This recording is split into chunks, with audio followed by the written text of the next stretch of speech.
Hi, I'm Tyler Grant with JamPlay.com. In this lesson, we are moving on to the 1960s and working on some of the techniques involved in that era and what made that sound happen. There's two bands that were responsible for what we know as the Bakersfield sound. One was Buck Owens and the Buckaroos, and the other was Merle Haggard and the Strangers. A lot of country artists came up around Bakersfield and the Southern California scene. There was a mass exodus of folks during the Depression, during the Dust Bowl, from the Midwest and from the East and the South out west to California, and it was like a hillbilly highway of all these Midwest and Southern farmers moving out to California looking for new opportunities during the Dust Bowl, and they brought their music with them. And Merle Haggard and Buck Owens are the next generation of these transplants from the East out to California. And so California, Southern California in the 60s was a hotbed of country music. So this 1960s sound, it was described by Buck and the Buckaroos as hardcore honky-tonk. They were kind of going against the Nashville norm. It was just a tight five-piece group: acoustic guitar, bass, drums, electric guitar, and pedal steel. And the electric guitarist was Don Rich. And Don laid down the law on a lot of what you play on this kind of style. So we're getting into some Don Rich-inspired riffs and figures on this lesson. So to start, in previous lessons we've covered the C major scale and the G major scale and the D major scale. Now we're going to move on to the key of A major. So let's practice an A major scale one time.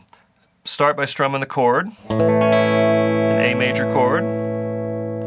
And now we have this written, as I like to practice scales, with the entire position of the scale, starting on the lowest note we have and stopping every time on the tonic note, so that we reinforce our understanding of this tonality, and we can find licks a lot easier and find melodies a lot easier, really understanding the sound of this scale. It's our same major scale as we did in the other keys. Do, re, mi, fa, sol, la, ti, do. In other words, 1, 2, 3, 4, 5, 6, 7, 1. So here we go. This is written in time, but we're going to go kind of slow and out of time. Remember, we're just trying to memorize the sound of each scale degree. So we're going to start on the low E, which is the 5 of the scale. So I'm going to try to hear that ahead of time. If I know this is 1, 1, 1, 2, 3, 4, 5, 5, that's the starting note. Here we go. 5, 6, 7, 1. So notice I'm reaching up with my fourth finger. It's important in the key of A major to stay in open position because we do have a note coming up on the first fret to play.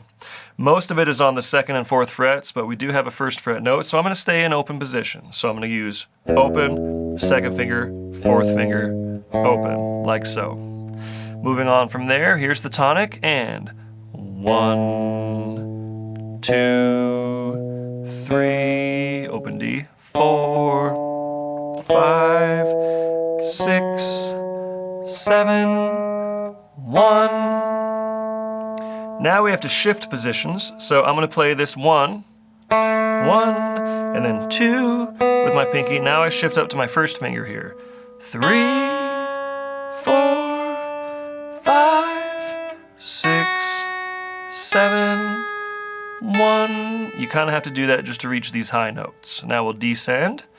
1, 7, 6, 5, 4, 3. I'm going to do my shift here. 2, 1 to set myself up for open position again. 1, 7, 6, 5, 4, 3, 2, 1. And now we cover the low notes again. 1, 7, 6, 5. Right back up. 6, 7, 1. There you go. There's your A major scale. Take those melodies that we learned before and transpose them to A. Okay? Do Red River Valley.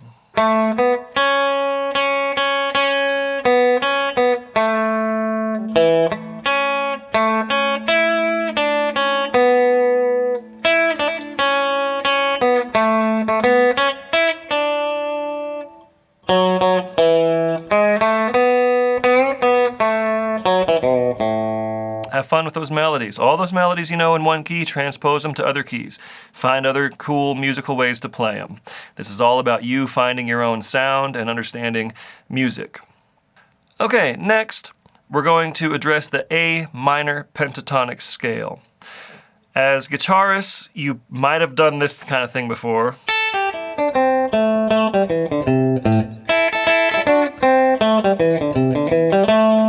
That A minor common box, movable position.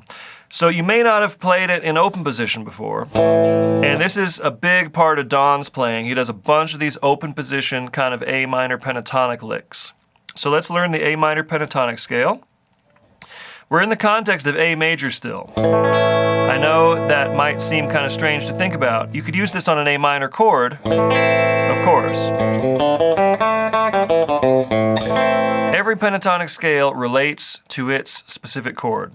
So A minor pentatonic will always relate to an A minor chord. D minor pentatonic will always relate to a D minor chord. A major pentatonic will always relate to an A major chord, etc.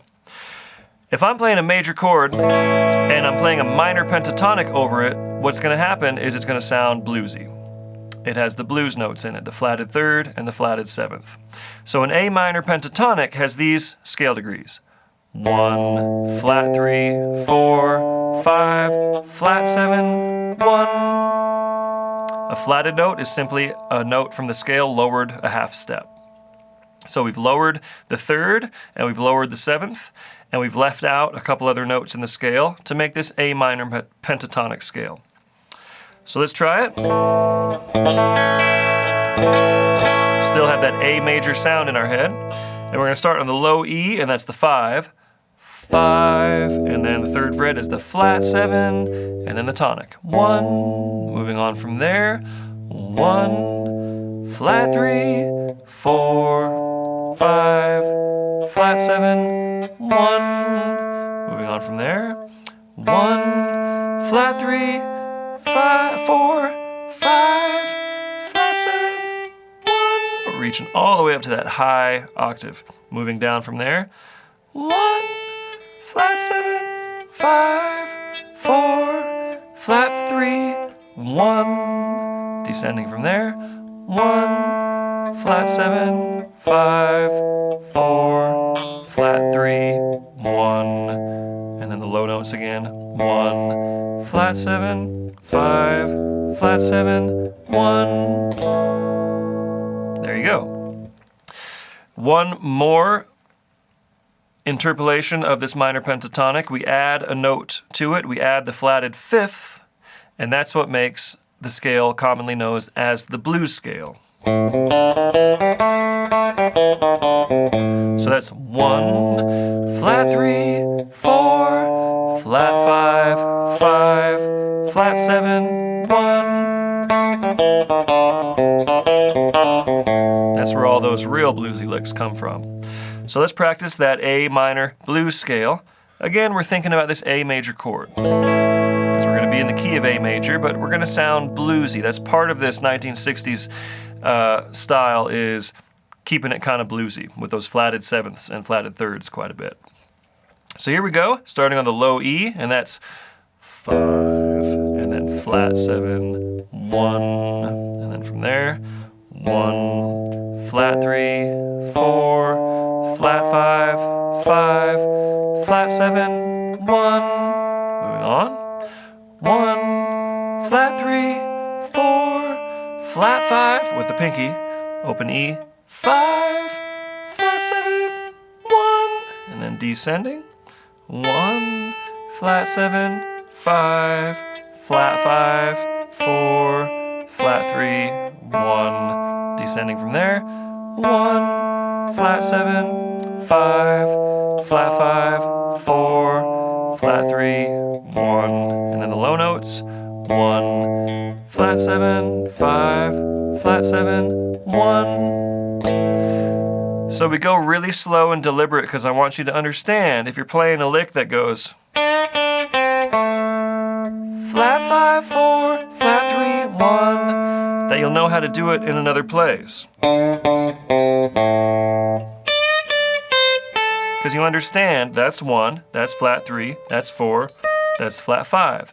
So these are things that you want to memorize and understand. So spend a few minutes every day just going really slow and trying to memorize those sounds and how you would label them. I like to label them with the scale degrees. 1, 2, 3, 4, 5, flat 3, etc.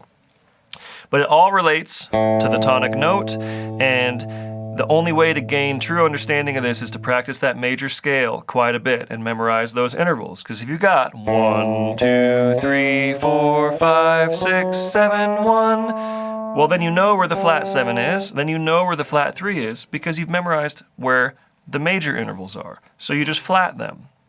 So that's why I'm so emphatic about really studying up on your major scales and understanding those scale degrees, because it's going to unlock your knowledge of the fretboard, and it's going to unlock your knowledge of your ear training and how things sound, how you can figure things out by ear, and it makes music just so much more fun and fluid. Okay, let's get into some rhythm riffs now. A lot of the riffs that Don Rich might play for his rhythm backup were a lot of the same licks he would use in his lead solos. There's a lot of these kind of things. Using that A minor pentatonic scale. And he would incorporate these into a certain rhythm that is almost like a banjo roll. So this figure, it sounds just like this.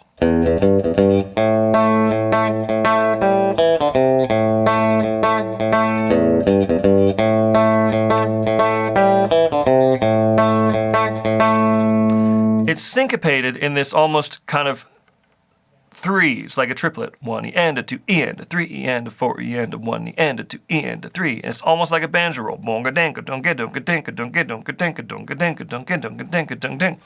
it's that rhythm, that 3 against the 4, that gives it this syncopated groove. And it was influenced, it must have been influenced a little bit by bluegrass music, and certainly by swing music and musics that were syncopated in the eras just before the 50s and 60s. So, this riff is simply this: down, up, down, up, down, down. That's your little intro lick. That's your pickup notes. Starting on the low E and playing that little figure. Now we get into the meat of it, where I just played that downstroke on the open A, and then I'll use my ring finger, in other words my A finger, as you'll see on the notation, to grab that second fret of the G string. That's just the A octave. So I'm just playing octaves here with that rhythm. Try that. Go and. One more time, and. Okay, and then we wrap it up with a little descending pentatonic lick. So after we play that,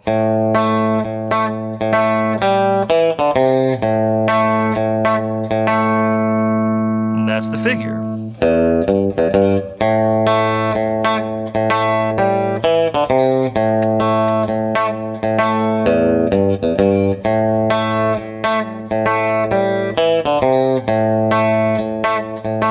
So I've got it specifically labeled as, when we do that descent, as an A finger, M finger, and then down, up, down, down. However, that's open to your own interpretation. You can use any picking hand fingering that you like. That's just the one that I'm suggesting here. Then we move on to the D chord.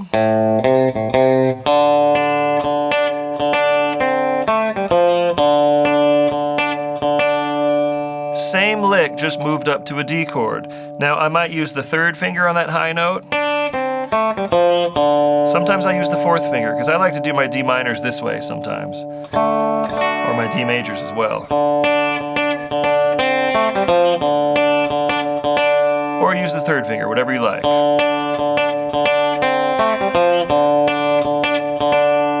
And then we're back to the A chord, same figure. Then down to an E chord, same thing. But this time we're using that lick and landing on the low E.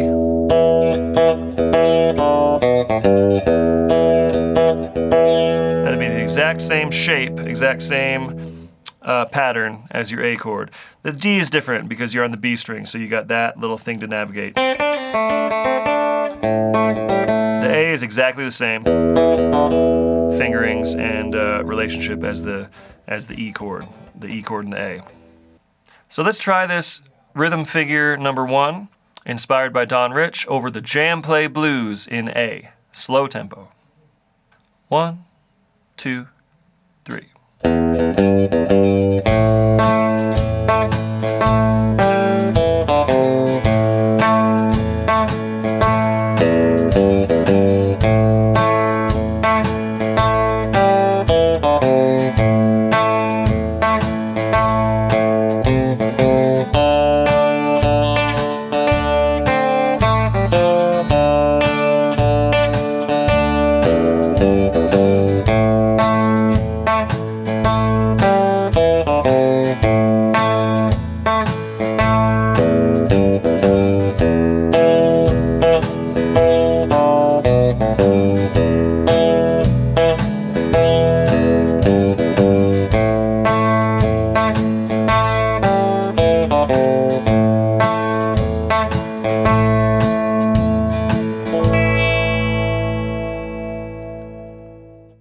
Isn't that fun?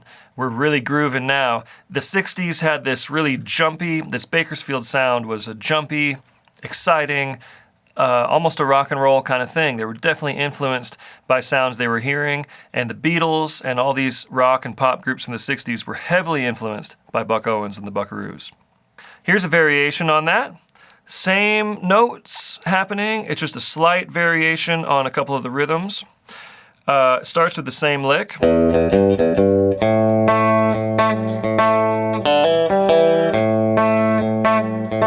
we're adding that. Instead of going, we're going.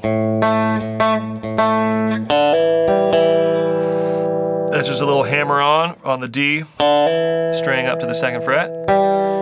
That's with the pick, and then with the middle finger, I grab that open G and back to that. So that outlines an A7 chord.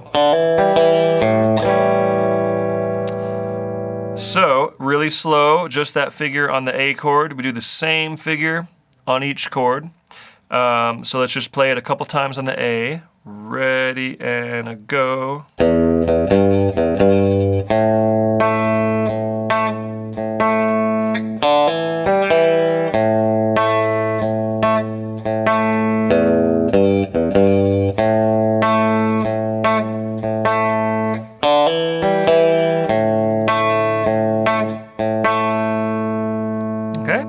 Same thing on the D. Same fingering as your previous example. So let's try this variation on the Don Rich inspired rhythm over the JamPlay blues in A at a medium tempo. So this will be 70 beats per minute.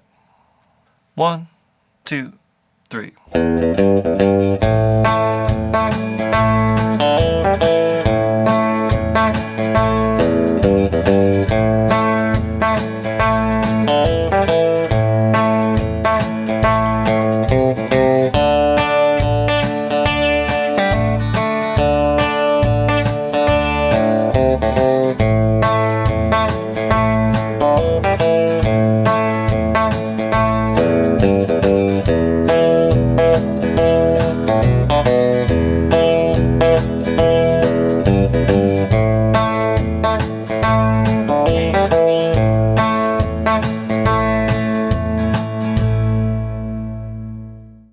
Okay, remember that these are riffs and figures inspired by these players.